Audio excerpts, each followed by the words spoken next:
Leyla gönlüne gizleme yanaşır. Tünü dünya senin vay garime geçti mi? Benim hüzün hicradını tutuşayım. Tünü dünya senin vay oğlum dünya senin vay garime geçti mi?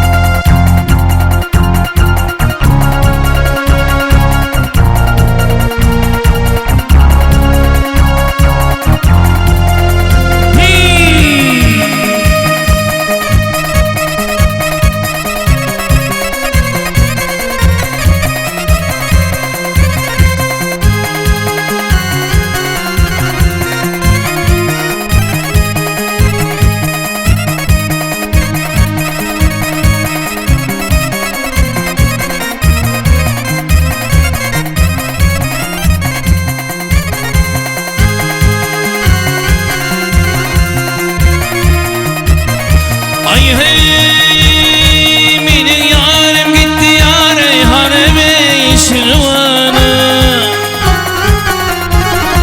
Ağıtı taklit etmedi yaktı ya pimana.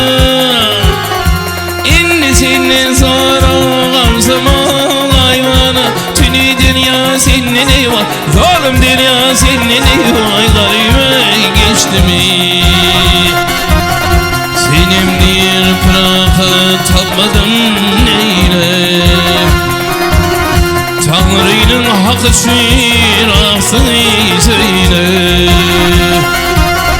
Yar bilin tümde atmadım bile. Tünü dünya senin eyvah zalim dünya senin eyvah garime geçti mi? Yar bilin içimde atmalı bile.